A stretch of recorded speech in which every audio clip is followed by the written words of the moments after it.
Buenos días, querido alumno. Ahora vamos a comenzar un nuevo módulo que se refiere a la fisiología circulatoria. En este capítulo vamos a desarrollar los componentes de todo el sistema circulatorio. Vamos a aprender cuáles son los principios, fuerzas que actúan en el movimiento de la sangre, que se conocen como principios hemodinámicos. Vamos a conocer qué es el pulso, cómo se produce y también el comportamiento del flujo de la sangre a través de los diferentes tipos de vasos, tanto arteriales, venosos, y a qué se refiere cuando hablamos de flujo laminar, flujo turbulento y las leyes que lo regulan. En primer lugar, vamos a recordar que la circulación sanguínea consiste en una circulación mayor o sistémica y una circulación menor o pulmonar, y cada una de ellas se compone de arterias, capilares y venas.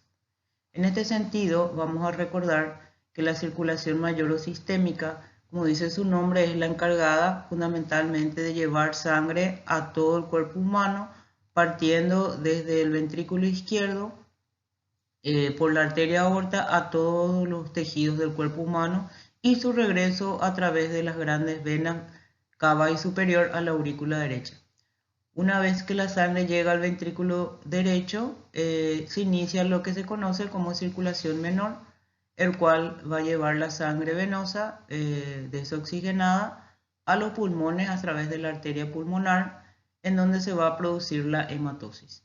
Una vez que esa hematosis se produce en la unidad respiratoria, formado por la membrana alveolo-capilar, vuelve a través de otros capilares a la aurícula izquierda, terminando de esa forma la circulación menor. La circulación pulmonar y general, que es la sistémica, en primer lugar vamos a ver a qué nos referimos en relación a las funciones que tiene la circulación mayor, que es la de irrigar todos los tejidos corporales, aportando nutrientes, oxígeno, hormonas y retirar metabolitos, CO2 y cualquier otro elemento que deba ser filtrado y posteriormente eliminado. En ese sentido, una vez que llega a la aurícula derecha, desde la aurícula derecha, como vemos aquí, a través de la vena cava superior e inferior, el mismo pasa al ventrículo derecho a través de la válvula tricúspide y de ahí parte de vuelta por el ventrículo derecho a la arteria pulmonar a los pulmones, en donde se va a generar lo que nosotros conocemos como la hematosis o intercambio gaseoso. En ese sentido, recordemos que la arteria pulmonar es la única arteria que está llevando sangre desoxigenada a los pulmones, en donde a través de los capilares arteriales pulmonares se va a hacer el intercambio gaseoso con los alveolos, y en ese punto, una vez oxigenada la sangre o saturada de oxígeno, a través de capilares venosos, que van a ser los únicos capilares venosos que van a transportar sangre oxigenada o saturada de oxígeno, vuelve a través de las 4 venas pulmonares, como vemos en este punto, a la aurícula derecha. Aquí podemos observar las 4 venas pulmonares regresando desde ambos pulmones a la aurícula izquierda. En ese lugar, la aurícula izquierda reserva la sangre hasta iniciar el proceso de llenado, el cual va a iniciar desde el ventrículo de vuelta la circulación mayor o sistémica. Entonces, la gran función que tiene la circulación pulmonar es la de oxigenar esa sangre y luego ponerla a disposición para la circulación mayor. En relación a cómo se distribuye el volumen de sangre, en tanto en la circulación menor como en la circulación, vamos a recordar que en una persona de altura de unos 70 kilos, un valor estándar de 5 litros de sangre vendría a ser el 100%. Ahora vamos a ver, como dice en la parte superior, que la circulación menor, que la pulmonar, contiene aproximadamente el 16% de la sangre total de ese volumen sanguíneo, y que la circulación mayor, por ende, tiene el 84% de esa sangre. Ahora vamos a ver cómo se distribuye en uno u otro ese volumen. De vuelta en la circulación menor, el 9% del volumen de sangre se encuentra en los pulmones y el 7% en el corazón. Aquí estamos hablando de la circulación pulmonar y de la circulación coronaria. Por el otro lado, el 84% que se encuentra en la circulación mayor, vamos a ver que el 64% se encuentra en las venas. En algunos libros dice 67, pero siempre es un poco por encima del 60%. Y 20% restante se encuentra en las arterias, de las cuales el 7% se encuentra en arteriolas y capilares y el 13% en arterias pequeñas. Recordemos que esta distribución de sangre es en una persona que se encuentra en reposo. Algunos elementos funcionales de la circulación en relación a las estructuras y funciones de los vasos sanguíneos. Vamos a empezar por las arterias, diciendo que transportan la sangre a los tejidos a una presión elevada.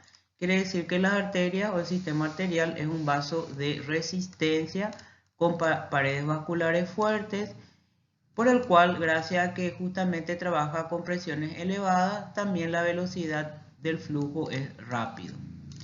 Las arteriolas, que son las ramas pequeñas del sistema arterial, operarían como conductos de control. A través de ellas la sangre pasa a los capilares y por eso que es importante recordar que ellos actúan como si fuese una canilla. Se abre la canilla cuando se necesita que pase más sangre a los capilares, que está en relación a las necesidades de los tejidos, y se cierra un poco más la canilla cuando los tejidos no necesitan de tanta sangre y por lo tanto el paso de la misma hacia los capilares disminuye. Esta capacidad de controlar al flujo de sangre de las arteriolas hace que se las llame justamente los vasos de la gran resistencia. Y su histología define justamente su función. Recordemos que las arteriolas actuarían como si fuesen esfínteres. Están compuestas de una gruesa capa de músculo liso con una pequeña, vamos a decir, un pequeño orificio que puede dilatarse o contraerse según necesidad, como estuvimos explicando. En tercer lugar tenemos los capilares. Los capilares son vasos sanguíneos de paredes muy delgadas con poros capilares que permiten el paso de agua y moléculas pequeñas justamente al espacio intersticial, en donde se produce el intercambio de líquidos, nutrientes, hormonas, electrolitos, oxígeno, con ese líquido intersticial que también está recibiendo a su vez producto de desecho de las células. En cuarto lugar tenemos a las vénulas, que recogen la sangre de los capilares venosos, y van formando gradualmente venas cada vez mayores. Y por último lugar tenemos las venas, que son vasos de paredes delgadas, muy distensibles, no tienen el mismo grosor de capa muscular que tiene la arteria, por lo tanto no son vasos de resistencia, sino más bien veremos que son vasos muy capacitantes y muy distensibles. De hecho, recordemos que más del 60% del volumen sanguíneo total de la sangre se encuentra en las venas en estado de reposo. Actúan como conductos de transporte de la sangre de los tejidos al corazón. Y son vasos, como ya dijimos, que actúan de capacitancia y de reservorio de sangre. La función principal de los sistemas arterial, pulmonar y sistémico es distribuir la sangre hasta los lechos capilares de todos los organismos.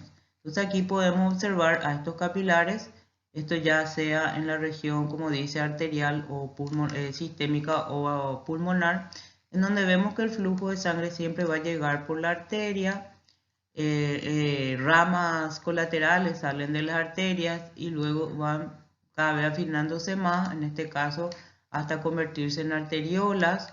Las arteriolas siempre tienen, como dijimos, son conductos de control de sangre, que es lo que va a pasar, como vemos aquí, como unos esfínteres precapilares, que decide cuánto de sangre va a pasar a los capilares, en este caso arteriales, ¿verdad? En este caso capilares arteriales, en donde por los poros van a salir los elementos nutritivos y luego esa sangre o ese líquido intersticial va a volver a los capilares venosos, y esto van a formar, como dijimos más adelante, la suma de estos capilares venosos, las vénulas.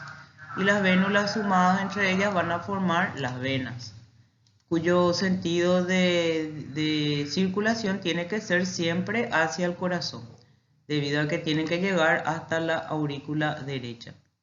Las grandes arterias que comunican el corazón con las arteriolas son capaces de albergar volúmenes considerables gracias a que tienen una propiedad muy importante, que es la elasticidad.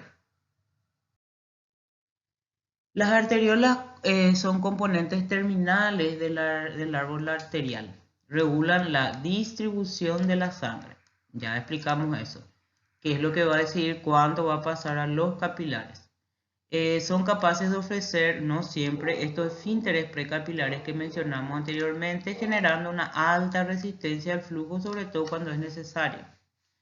Entonces aquí podemos tener un vaso arterial, ¿sí? El vaso arterial que viene del corazón, y podemos ver dos situaciones diferentes. Una, cuánto los esfínteres precapilares de la arteriola están en vasoconstricción. Eso muchos le llaman también metaarteriola, pero son estructuras de la arteriola, evidentemente. Y como ven, esa vasoconstricción impide que haya flujo de sangre en los capilares, ¿sí? Cuando hay una vasoconstricción. Y cuando hay una vasodilatación de esos esfínteres precapilares, observamos cómo el flujo de sangre pasa sin ningún problema.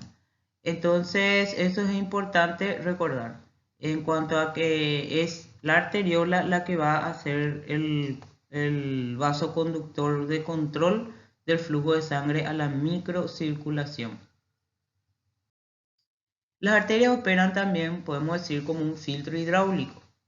La distensibilidad de las arterias y la alta resistencia que ofrecen las arteriolas al flujo sanguíneo logran operar como un filtro hidráulico. ¿Por qué? Porque el sistema arterial convierte el flujo intermitente generado por el corazón en cada sístole en un flujo prácticamente constante a través de los capilares. Entonces eso es lo importante, que el flujo de sangre de los capilares sea constante y no tanto intermitente, y esa capacidad lo genera este sistema arterial. Aquí podemos observar lo que dijimos, en donde las presiones sanguíneas en relación al lugar en donde se encuentra el flujo de sangre es diferente, y también evidentemente, como dijimos, cómo eso va a hacer que el flujo de intermitente se vaya volviendo continuo. Entonces observamos que en la aorta la salida de sangre a unas presiones altas, como ya dijimos, generando sístole y luego diástole, sístole y luego diástole. Acuérdense que esto es presión sistólica y esto es presión diastólica, generando ese pulso intermitente. De que los vasos arteriales grandes generan esta diferencia de presión entre 120 menos 80, y eso nosotros le llamamos presión de pulso. Esa diferencia o gradiente de presión que genera entonces lo que nosotros llamamos onda pulsátil, o la onda que va a ir impulsando el flujo de sangre hacia adelante. Como ven, hasta las grandes arterias, arterias pequeñas inclusive, y al inicio de la arteriola esa intermitencia se mantiene.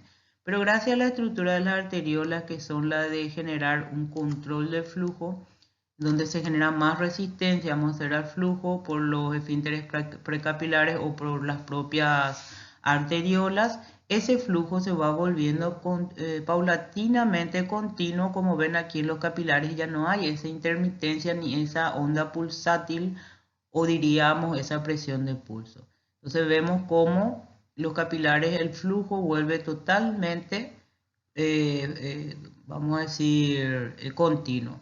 ¿A qué grado bajó la presión? Como vemos, hasta este punto la presión diastólica de los vasos es 80, en donde en las arteriolas ya vemos que la presión va cayendo de 80 hasta prácticamente 40.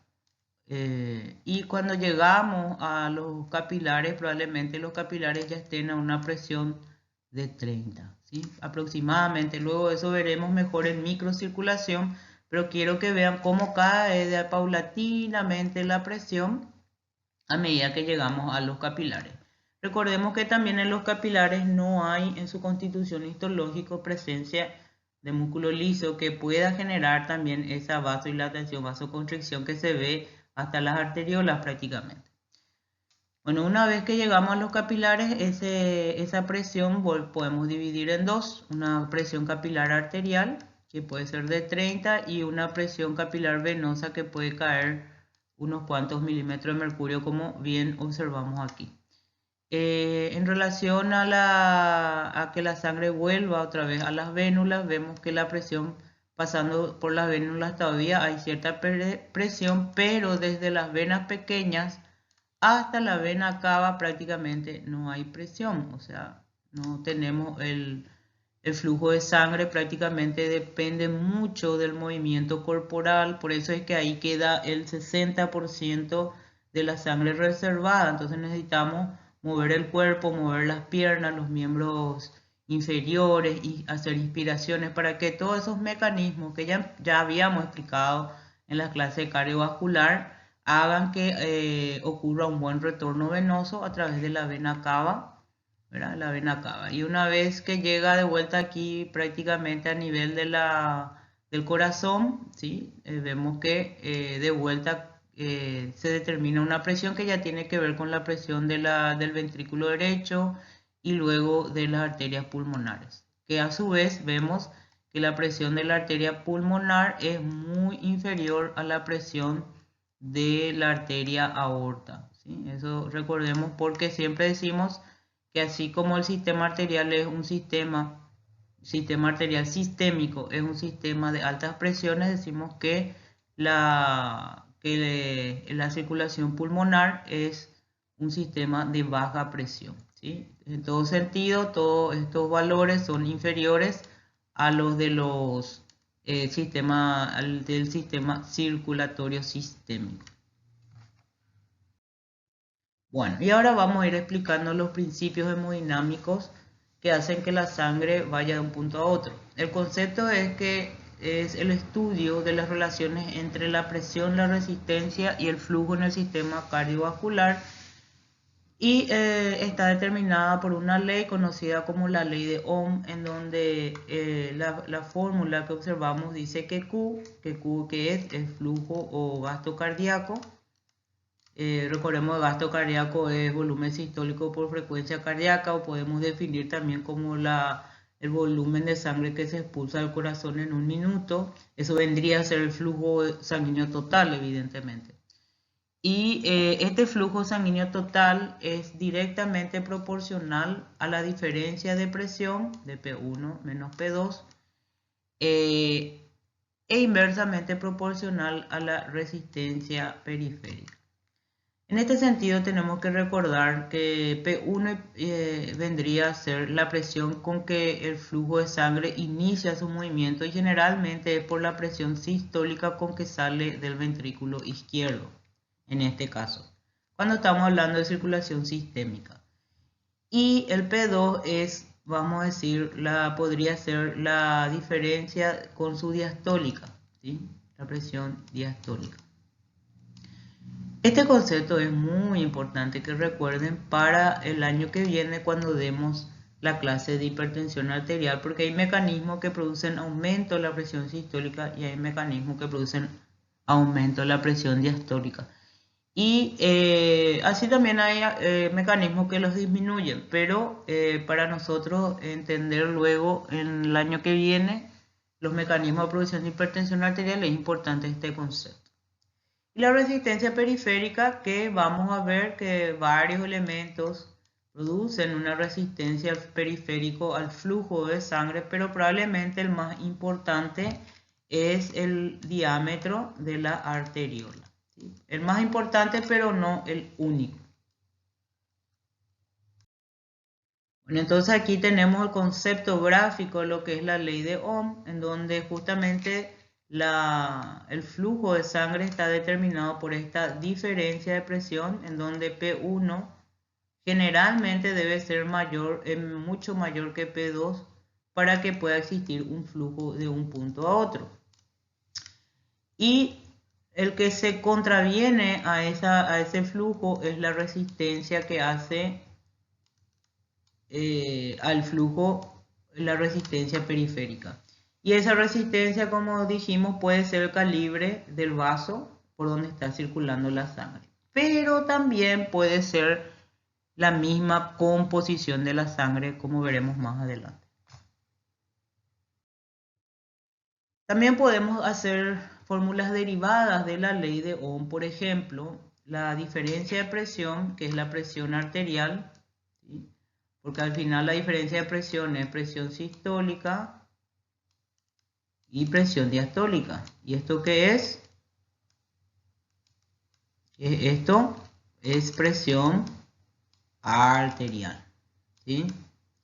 Entonces podemos decir en definitiva que la presión arterial es directamente proporcional al gasto cardíaco o al flujo sanguíneo total por la resistencia periférica. Quiere decir que la presión arterial va a subir tanto si aumenta el gasto cardíaco o el flujo sanguíneo total, como también va a aumentar si aumenta la resistencia periférica. Por el otro lado, también podemos derivar la fórmula de la resistencia, que va a ser la presión arterial dividido el gasto cardíaco. Bueno, ahora vamos a un segundo concepto, que es el flujo sanguíneo. El flujo sanguíneo es la cantidad de sangre que pasa por un punto determinado en la circulación en un periodo dado. Por eso es que su unidad de medida es mililitros por minuto o litros por minuto. El flujo sanguíneo generalmente va por los vasos sanguíneos siguiendo un perfil parabólico. Eso se conoce como flujo laminar, que es el punto B. Es nada más para que vean la diferencia de lo que es un flujo parabólico, en donde siempre hay una imagen de punta de flecha que señala que el flujo de sangre es más veloz en la parte media de la sangre, del flujo de sangre, en la parte media que en la periferia. Se cree que esto ocurre debido a la fricción que sufren esta sangre con todos sus elementos celulares al rozar las paredes de los vasos sanguíneos. Entonces, todas las capas de sangre que están ubicadas en la parte media van a fluir más rápidamente que las capas de sangre que van a estar más cerca de la pared de los vasos sanguíneos. Hablando de flujos laminares, también podemos decir que existe otro concepto que es el flujo turbulento, que es aquel movimiento longitudinal y transversal de la sangre que genera como remolinos en ese flujo sanguíneo, generando mayor fricción y resistencia al flujo de la sangre. Cuando vemos que puede observarse flujo turbulento en la sangre, cuando de la misma va de un punto a otro, cuando la velocidad del flujo sanguíneo se hace muy grande, cuando la sangre pasa por una obstrucción, cuando pasa por una superficie rugosa. Y también existen otros conceptos como cuando la sangre pasa de un vaso arterial más grande a uno de menor calibre, o cuando se distribuye la sangre abruptamente por colaterales. Entonces todo eso va a generar que el flujo que era laminar se vuelva turbulento en esos puntos. Cuando hablamos, por ejemplo, de cuando el flujo de sangre se hace muy grande, eso podemos ver cuando, por ejemplo, la presión sistólica aumenta mucho por algún motivo. De 120 puede subir a 150, 160. También dice que es cuando la sangre pasa por una obstrucción. Eso generalmente ocurre, por ejemplo, cuando la sangre pasa de la aurícula a los ventrículos, que tiene que pasar por un orificio más pequeño. Y cuando pasa por una superficie rugosa, se refiere sobre todo cuando los vasos, sobre todo arteriales, comienzan a sufrir de una patología que se llama aterosclerosis, haciendo que la superficie endotelial se vuelva un poco más accidentada y rugosa. La tendencia del flujo turbulento aumenta en relación directa con la velocidad del flujo y al diámetro del vaso, y en relación inversa a la viscosidad dividida por su densidad. Entonces, cuanto más veloz, como dice aquí, o cuanto mayor sea el diámetro del del vaso sanguíneo por donde va el flujo de sangre, este flujo va a ser más turbulento. Y va a ser menos turbulento si tenemos que la sangre sea más viscosa, ¿sí? Más viscosa. Eso es dividido según su densidad, pero la viscosidad hace que la sangre sea más pesada. Por lo tanto, una sangre más pesada es más difícil que tenga mucha velocidad en su movimiento. Esta fórmula nos va a dar algo que se llama RE, que es la sigla de lo que se conoce como número de Reynolds, que dice que cuando es más de 200 a 400, la tendencia de turbulencia aumenta. Cuando es más de 2000, aparece turbulencia incluso en vasos rectos y lisos, por ejemplo aorta y ramas principales. Entonces, para eso sirve evaluar esta situación. Evidentemente en la parte clínica no se utiliza muy frecuentemente estas fórmulas porque son más bien explicaciones hemodinámicas dentro de lo que es la ciencia de la fisiología circulatoria. Y podemos ver justamente un dibujo mostrando un flujo laminar con las flechas, siempre señalando la flecha al medio un poco más rápida que las periféricas, y aquí sin embargo el flujo turbulento, eso genera más fricción y más enlentecimiento, entonces mayor resistencia a la velocidad del flujo laminar, del flujo de sangre, disculpe. Luego tenemos el concepto de la presión sanguínea. La presión sanguínea es la fuerza ejercida por la sangre contra cualquier unidad del área de la pared del vaso y la unidad de medida es milímetro de mercurio o centímetro de agua. La relación es que 1 milímetro de mercurio equivale a 1.33 centímetros de agua. Entonces podemos utilizar las dos medidas, pero la más conocida siempre es la unidad del milímetro de mercurio, sobre todo para la presión sanguínea.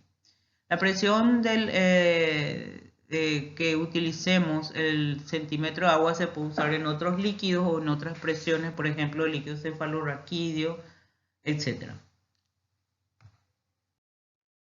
La medida de la presión arterial, ustedes ya lo van a hacer más adelante en los talleres de la presión arterial.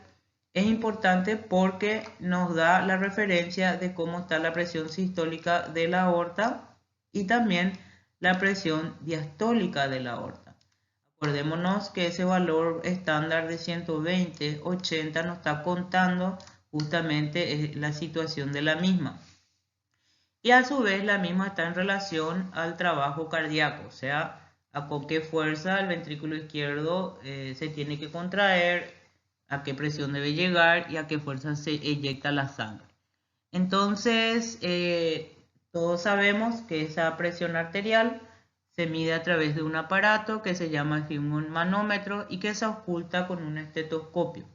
El mismo se ubica generalmente en el brazo por encima de la flexura del codo, a 2 dedos de la flexura del codo, en donde se debe insuflar con un manguito aire dentro de la cámara de goma que contiene justamente en su interior el manómetro, que en este sentido al insuflarse esa goma aprieta y obstruye el flujo de sangre del punto proximal al punto distal, ¿sí? Entonces esto al obstruir se puede constatar haciendo una palpación del pulso en la región del pulso radial en este punto.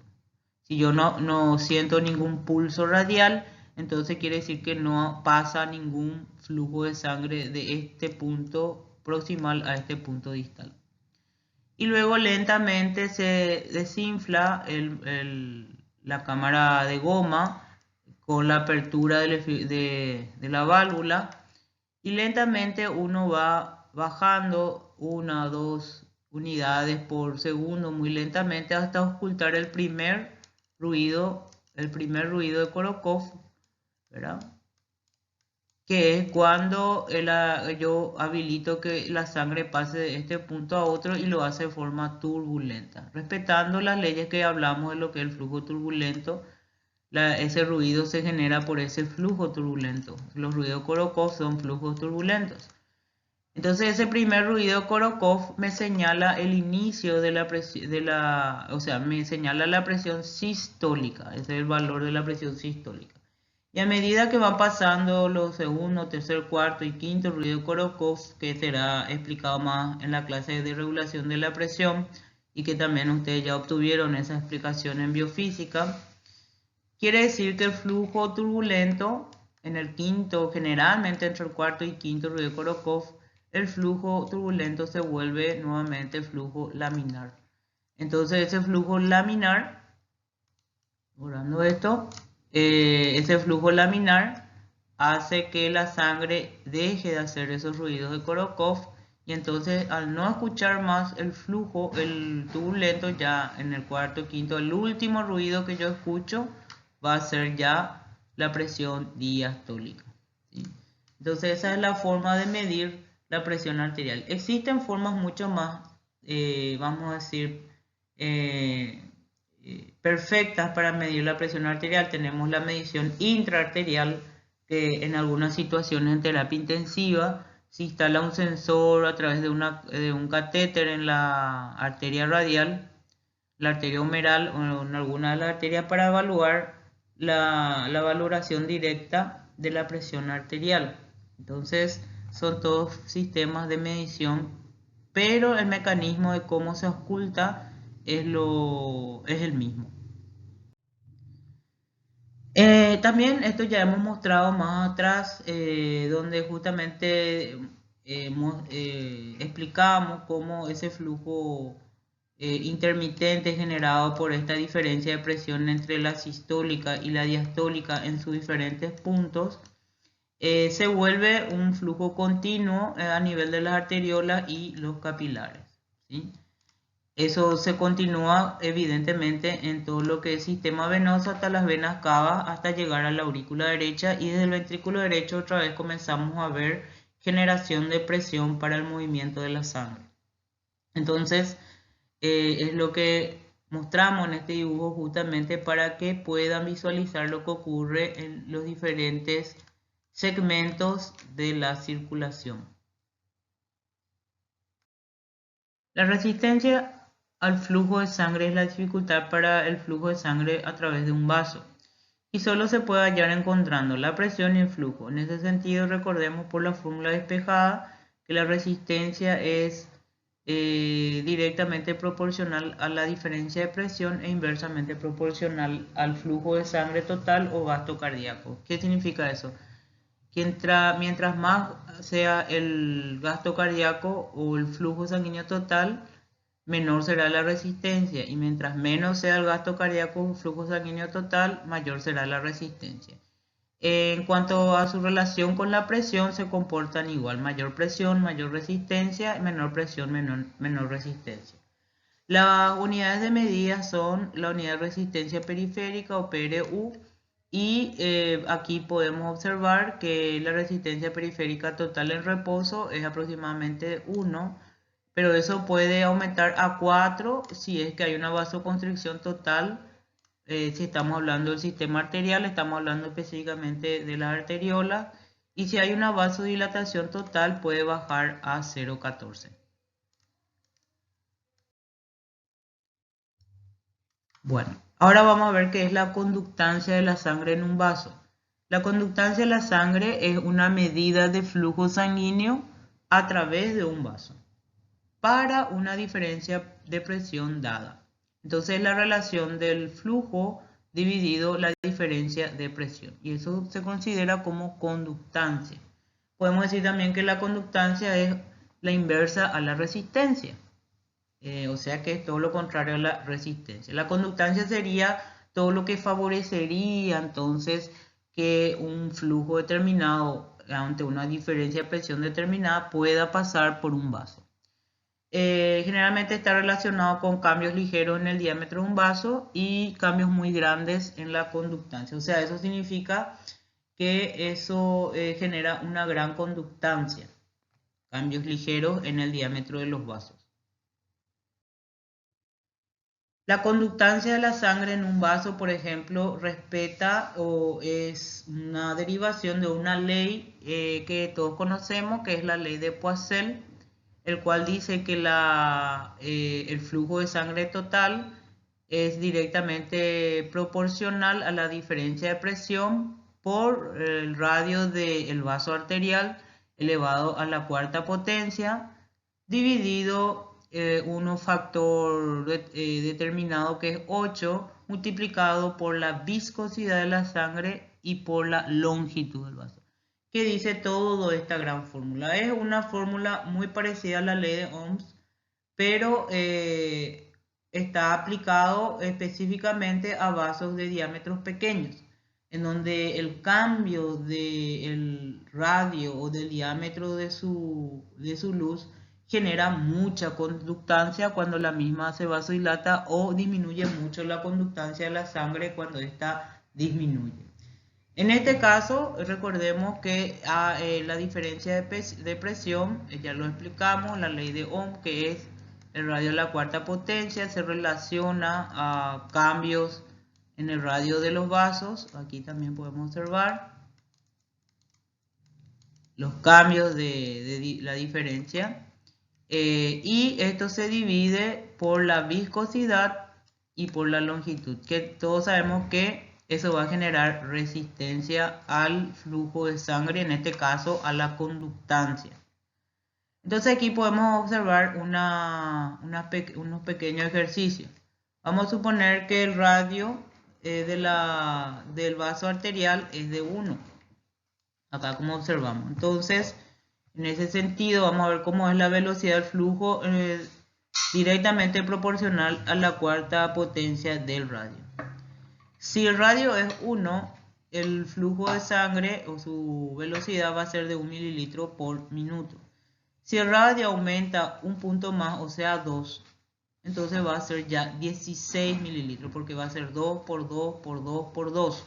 A eso se refiere cuando hacemos radio a la cuarta potencia, y eso me va a dar 16 mililitros por minuto. Pero si aumenta a 4 el radio, entonces ya voy a tener 2,56, porque va a ser 16 por 16 por 16 por 16. Entonces la elevación a la cuarta potencia con pequeños cambios de la luz del vaso, la conductancia aumenta muchísimo. Y eso se observa en unos vasos específicos, que son los vasos pequeños, que específicamente es la arteriola. Entonces la conductancia de un vaso aumenta en proporción a la cuarta potencia del diámetro. El flujo laminar de un fluido homogéneo en un tubo rígido de sección circular y en posición horizontal viene dado por una ley que se llama esta ley de Hagen-Poiseuille, que ya explicamos y que ya mostramos. Este es el señor, aquí vemos su foto para que conozcan un poco de historia de la medicina, que no les viene mal.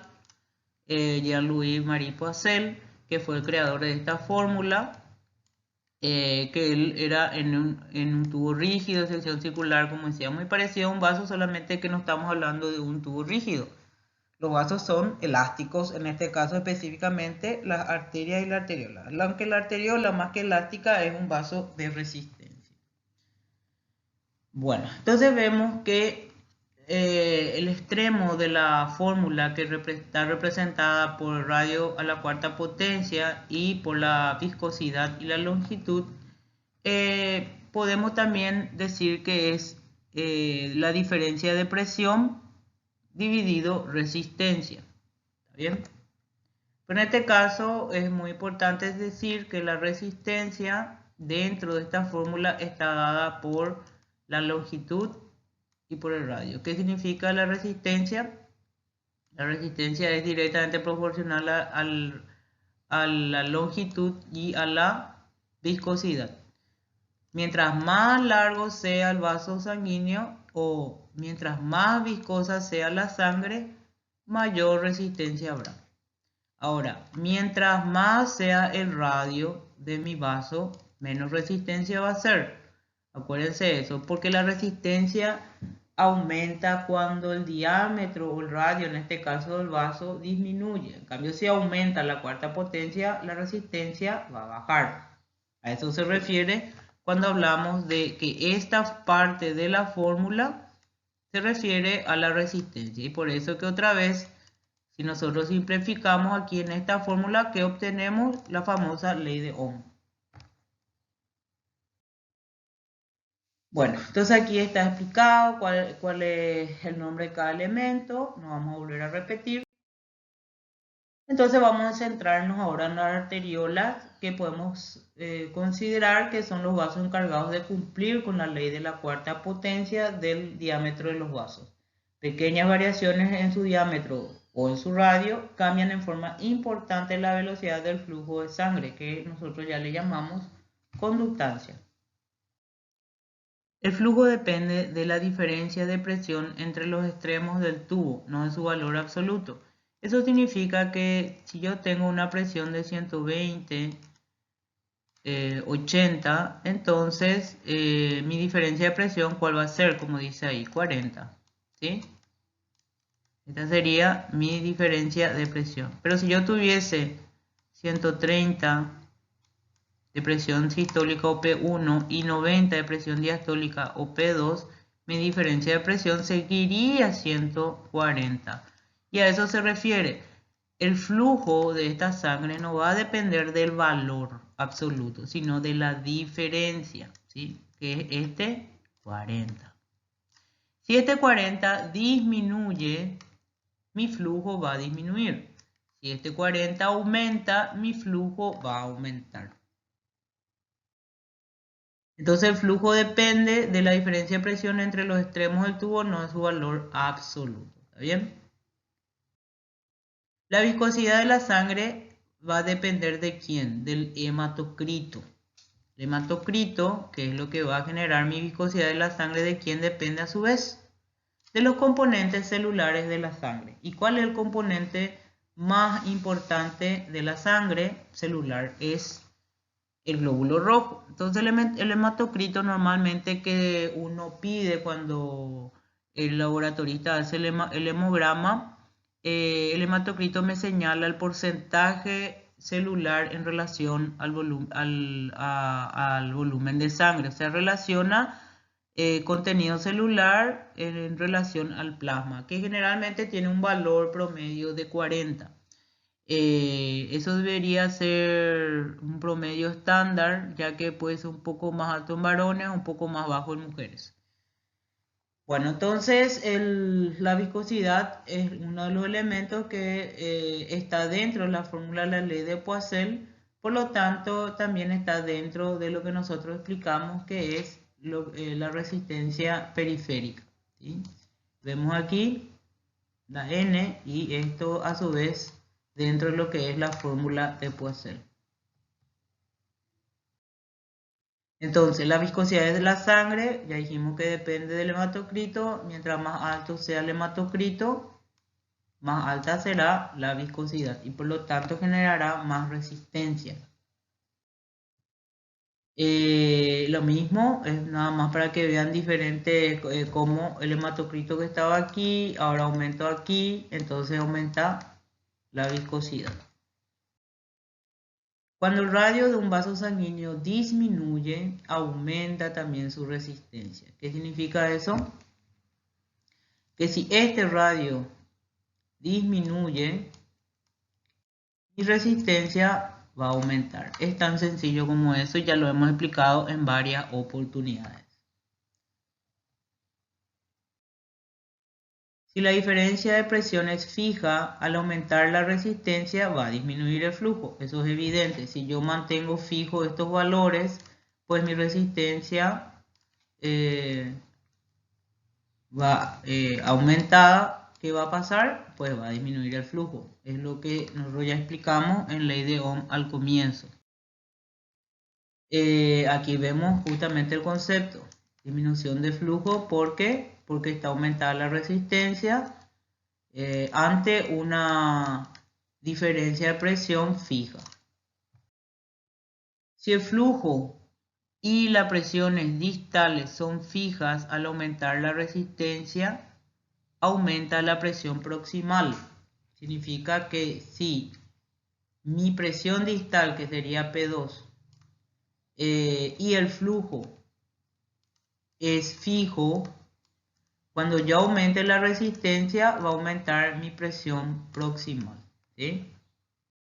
Aquí podemos ver el cumplimiento de lo que dijimos anteriormente. Presión distal fija ¿verdad? Flujo fijo, pero resistencia aumentada, va a aumentar mi presión proximal. Si el flujo y la presión proximal son fijas, al aumentar la resistencia, disminuye la presión distal, evidentemente. Si yo hago que esta presión sea fija, ¿verdad? Y aumente yo mi resistencia periférica, la presión distal, vamos a decir, va a disminuir. Entonces, fijo presión, ¿bien? Aumento resistencia, presión entonces 2 disminuye. La misma cosa que estuvimos explicando anteriormente. También es importante recordar que la presión va disminuyendo a lo largo del tubo dependiendo de la resistencia en cada tramo, ¿sí? Entonces la presión de P1, P2, P3, P4 vemos cómo va disminuyendo a medida que la resistencia aumenta. Aquí por ejemplo aumentó porque justamente este será el tramo de las arteriolas. Entonces esto al aumentar, ¿qué pasó? La presión baja, ¿sí? La presión baja, va bajando. El sistema vascular se compone de arterias, capilares y venas. Bueno, eso ya lo sabíamos. Aquí volvemos a verlo. Y vamos a ver entonces el efecto de la presión sobre la resistencia vascular y el flujo. Incrementos de la presión arterial van a aumentar la fuerza de empuje de la sangre y distender las paredes de los vasos, por lo que va a disminuir la resistencia y aumentar la velocidad del flujo. Se calcula que a 100 milímetros de mercurio la velocidad de flujo aumenta 4 a 6 veces lo que era a 50. Entonces el efecto es aumentar la velocidad y disminuir la resistencia vascular. Ese sería el efecto de la presión arterial. Muy bien, ahora vamos a ver cómo se comporta la resistencia periférica cuando un vaso arterial se va dividiendo. En primer lugar, vemos que en cada ramificación arterial aumenta el área total de la luz, pero también va a aumentar la resistencia. Entonces vemos que el área de este vaso sanguíneo va a ser menor cuando comparemos con la suma del área 1 con el área 2. Y al mismo tiempo, la resistencia periférica de este vaso sanguíneo va a ser menor cuando sumemos las resistencias que se generan en ambas colaterales de esta arteria. Y aquí justamente vemos la viscosidad, que es una fuerza que se opone al movimiento de la molécula de un líquido. Esto ya lo hemos explicado en la fórmula de Poiseuille. La viscosidad es una fuerza que se opone y aquí podemos ver que ese movimiento de las moléculas de los líquidos entre ellos genera mucha fricción, haciendo que la resistencia periférica aumente. Entonces la viscosidad hace que el flujo en un tubo se disponga en forma laminar. Y aquí observamos entonces lo que explicamos cuando hablamos del flujo laminar, que la parte central siempre va a ir más rápido que la parte periférica debido a la fricción molecular que ocurre entre las capas de líquido, pero sobre todo de los líquidos más cerca de la pared. Ahí vemos el perfil parabólico. La viscosidad hace que el flujo en el túbulo se disponga de forma laminar. Esto ya es mirando de una forma tridimensional. Vemos como la parte del medio y la parte periférica se disponen en diferentes capas circulares, generando entonces el movimiento del flujo laminar. Este efecto de la viscosidad, como dijimos, está dado por el hematócrito y ya dijimos que es el 40% del volumen de la sangre, la parte celular.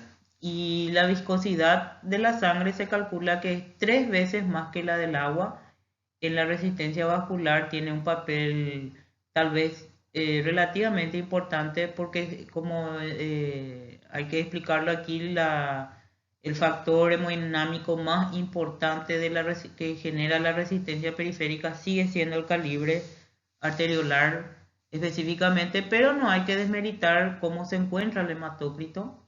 El hematócrito, si está normal, genera una viscosidad de 3 veces más que la del agua. Y evidentemente, mientras mayor hematócrito, mayor viscosidad, mayor resistencia y por lo tanto menor flujo de sangre. Existen patologías que podemos observar un alto valor del hematocrito, valores de 60-70% inclusive, eso le llamamos policitemia. Y eso puede llevar a un aumento de la viscosidad de a 10 veces mayor que el agua. Y inclusive si yo sacase todo a las células sanguíneas de la sangre y quedase solo plasma, entonces ese plasma sigue siendo ligeramente más viscosa que el agua. Se calcula que es 1,5 veces más viscosa que el agua.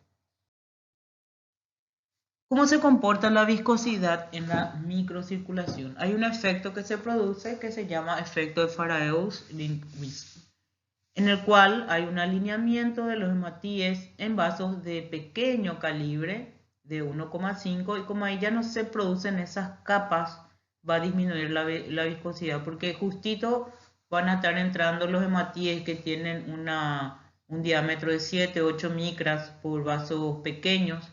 Entonces entran como si fuesen fila india. Entonces ya no se generan esas capas de sangre que vimos anteriormente y eso va a generar una disminución de la viscosidad. La velocidad del flujo de sangre es lenta, es un milímetro por segundo y la viscosidad va a aumentar si se comienzan a formar lo que se llama formación de pilas de moneda. Las células se atascan en las constricciones de los vasos pequeños, como por ejemplo los capilares, en donde los núcleos de las células endoteliales sobresalen. Recordemos que los capilares, su calibre es inclusive mucho más pequeño que el de los glóbulos rojos. Los capilares tienen aproximadamente un diámetro de 3-4 micras, mientras que los glóbulos rojos, repito, de 7 a 8. Los mismos ingresan por deformación, por eso es que la membrana del glóbulo rojo debe ser muy maleable. Pero muchas veces se encuentra o se obstruye por el núcleo de un endotelio y eso puede hacer que se atasque el movimiento de la sangre y sobre todo los glóbulos rojos, formando lo que dijimos más arriba, que son las pilas de monedas. Bueno, muy bien. Ahora vamos a ir hablando de algunas propiedades de los vasos sanguíneos, por ejemplo, de lo que es la distensibilidad y la capacitancia y la complacencia. ¿Qué es la distensibilidad vascular? Es una característica fundamental de todos los vasos, tanto arterial como venoso, que permite que al aumentar la presión disminuya la resistencia y por lo tanto aumente el flujo. Eso ya vimos en algunos slides anteriores donde dijimos que ese es el efecto de la presión sobre el flujo, ¿verdad? Que aumente y que disminuya al mismo tiempo la resistencia. Eso nosotros le llamamos distensibilidad vascular. Hace que las arterias se acomoden entonces al gasto cardíaco pulsátil, amortiguando los picos de presión, lo que permite que el flujo sea uniforme y continuo en los vasos pequeños de los tejidos, que también ya explicamos los primeros slides de esta clase. Los vasos más distensibles siguen siendo las venas. Las venas son 8 veces más distensibles que las arterias. A pequeño aumento de presión pueden almacenar 0,5 a 1 litro de sangre adicional y de esta manera actúan como reservorio de grandes cantidades de sangre. También recordemos que la pared de la arteria son mucho más fuertes y por lo tanto menos distensibles. Las arterias pulmonares son similares a las venas sistémicas. En ese sentido, su distensibilidad es 6 veces mayor que el de las arterias sistémicas. Entonces, al aumentar la presión de la arteria, aumenta su volumen porque tiene la pared elástica. Aquí tenemos que la complacencia está en relación directa al volumen y inversa a la presión. O sea que un vaso que tenga complacencia va a aumentar su complacencia a mayor volumen, pero va a disminuir a menor presión. Las venas probablemente son los vasos que tienen mayor complacencia que las arterias, ¿sí? Aquí podemos ver, eso también ya lo explicamos en los primeros slides. Por eso que las venas son los reservorios del volumen de sangre en reposo. Ahora vamos a ver qué es la capacitancia vascular. La capacitancia expresa la cantidad total de sangre que puede almacenar un vaso en una porción determinada de la circulación por cada milímetro de aumento de presión. Entonces podemos decir que la capacitancia es el aumento de volumen dividido el aumento de la presión. Y por lo tanto podemos decir que la capacitancia es distensibilidad por volumen. Y a su vez, de vuelta, la vena es 24 veces más capacitante que una arteria correspondiente. Aquí podemos observar las venas que son vasos de capacitancia. En este dibujo, ¿sí? Son vasos de capacitancia, y arterias que son más bien vasos de resistencia. Bueno, y vamos a hablar un poquitito de las pulsaciones de la presión arterial. La distensibilidad del sistema arterial hace que el flujo sea continuo y no solo en la sístole. La resistencia reduce la pulsación de presión hasta casi desaparecer en la microcirculación. A eso nosotros llamamos de flujo pulsátil, que venía con su presión sistólica y diastólica en las arterias. Al llegar a la arteriola, ese flujo se vuelve prácticamente continuo hasta todo lo que es sistema venoso. Entonces la presión sistólica de la aorta, que es de 120, y la diastólica, que es 80, va a generar una diferencia de presión de 40, y como dijimos anteriormente, a eso nosotros le conocemos como presión de pulso. Entonces el pulso está en relación al latido de una arteria que se siente al presionar levemente sobre una saliente ósea, y cuando se contrae el ventrículo izquierdo, la sangre pasa a través de la arteria de todo el cuerpo, y esta onda de sangre es el pulso. Esa onda, por la distensibilidad que tienen los vasos arteriales de traer esa diferencia de presión entre sístole y diástole, que va a generar esta onda de pulso. El pulso se puede palpar en cualquier arteria que esté superficial y que descanse sobre un plano relativamente duro. Pero la arteria más adecuada y común para esta maniobra sigue siendo el de la arteria radial, que se encuentra a nivel de la muñeca, y de la arteria carótida. Aquí vemos las zonas anatómicas. Podemos ver que la más importante sigue siendo la arteria radial. También se puede ver la arteria humeral. La segunda más frecuente es la de la carótida. También podemos hacer de la femoral en pacientes internados, la arteria femoral. Tenemos la del pedio, la del tibial posterior, etc. Inclusive se puede llegar a sentir una pulsación en la región temporal. ¿Cuáles son las consideraciones que uno tiene cuando palpa el pulso? En primer lugar, la frecuencia. Generalmente la frecuencia es cuántos pulsos cuento en un minuto, que tiene que estar en relación directa con la frecuencia cardíaca. También con qué velocidad, si es muy lento, muy rápida, como siempre está en relación a la frecuencia cardíaca. El ritmo, si es rítmico o si hay ausencia, que puede estar relacionado con algunos tipos de arritmia. Y el volumen. El volumen está en relación directa a la diferencia de presión. Evidentemente, mientras más volumen de sangre haya, más va a ser la presión sistólica y menos la resistencia periférica. Ante esa situación, si yo tengo una presión sistólica más alta, una presión diastólica más baja, o sea, una resistencia periférica más baja, mi diferencia de presión va a ser más grande. Por lo tanto, la amplitud o el volumen de pulso que yo sienta va a ser también más fuerte.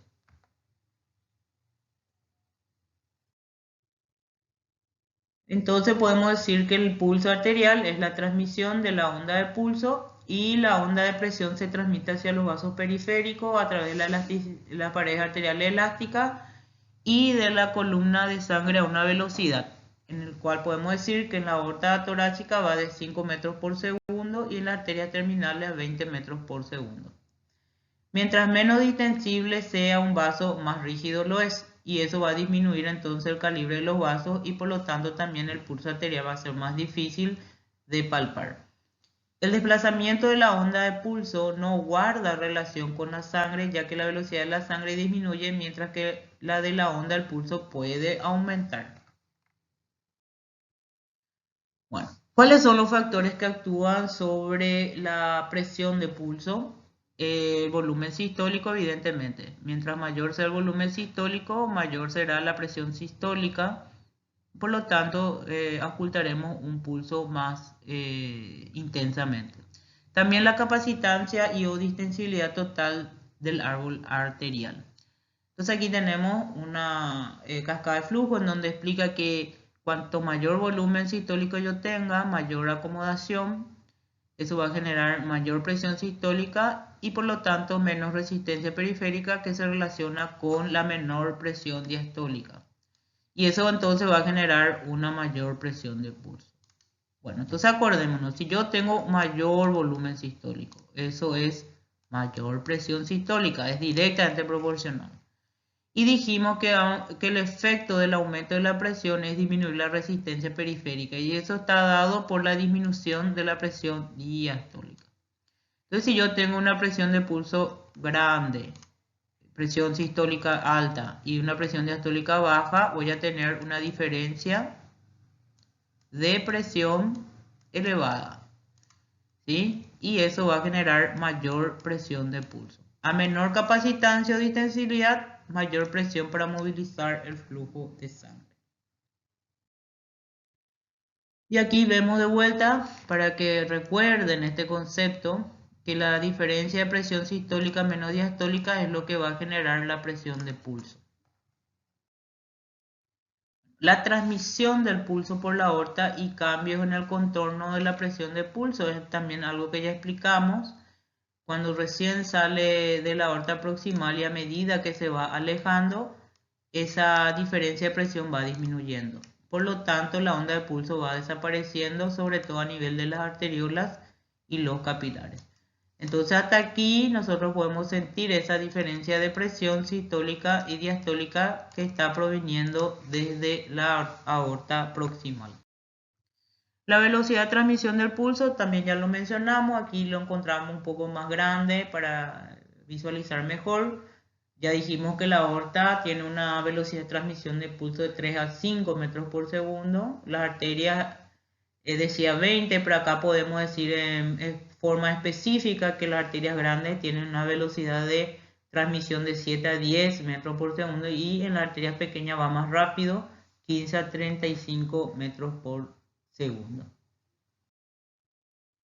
Y otra cosa es la velocidad, que está en relación directa al flujo e inversamente proporcional al área de los vasos en general. Entonces podemos ver que en reposo la velocidad de la sangre, acuérdense, esto no es velocidad de onda de pulso, esto es velocidad de flujo. ¿Está bien? Entonces se ve que la aorta tiene una velocidad de 33 centímetros por segundo y los capilares 0,3 milímetros por segundo. El área de los capilares, recordemos, debido a que la suma de todos ellos da una superficie muy importante, de hecho es 1000 veces superior al de la superficie de la aorta, y la velocidad de la sangre es 1000 veces menor, condición que facilita la difusión de todos los elementos nutritivos hacia los tejidos. Entonces, mientras más grande sea el área, menor va a ser la velocidad de la sangre. A eso se refiere cuando hablamos de la velocidad que está en relación directa al flujo y en relación inversa al área. Justamente aquí, como la longitud de los capilares de 0,3 a 1 milímetro, la sangre solo permanece en los capilares más o menos 1 a 3 segundos. Suficiente para la difusión de sustancias de la sangre a los tejidos, bidireccionalmente, evidentemente, como muestra en este gráfico, ¿sí? La sangre va dando sus nutrientes a las células a través del líquido intersticial, pero luego más adelante también volverá los desechos y el plasma que haya pasado hacia el espacio intersticial.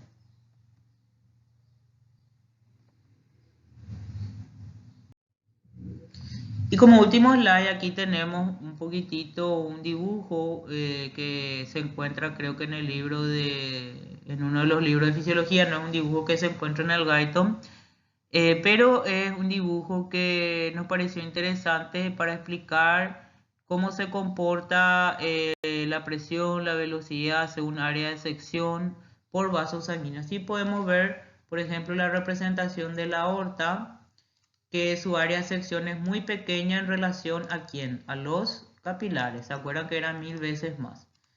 Y también dijimos que la velocidad del flujo va a ser superior en la aorta, y por eso es que está mostrando un auto de carrera. En cambio, al llegar cerca de los capilares, debido a que los capilares tienen una superficie o área de superficie de más de 1000 veces más que de los otros vasos, la velocidad va a ser más lenta, representada por un ser humano que está caminando. Y luego, otra vez, cuando el área de superficie va disminuyendo de vuelta, la velocidad va a ser un poquito más veloz, no tanto como en la arteria, pero un poco más veloz. Al mismo tiempo, estamos viendo el comportamiento de la presión, que es mayor en el sistema arterial y que este va disminuyendo a medida que llegamos a la arteriola. Y ya dijimos que es porque la arteriola es un vaso de resistencia, disminuyendo la presión a 40, en los capilares baja a cerca de 30 y en las venas prácticamente casi ya no hay presión, más o menos 0 a 5. Y también el porcentaje de volumen de sangre, siempre recordemos que la vena es el gran reservorio de la sangre, del volumen de sangre, en un 64-67%, los capilares apenas un 5%, pero lo necesario para el intercambio de nutrientes y metabolitos de desecho, y en el sistema arterial tiene mucho menos, entre un 11 y 16%. Entonces, con este gráfico resumimos en general todos los temas que estuvimos hablando en el día de hoy. Muchas gracias y estudien en este fin de semana, por favor. Hasta luego.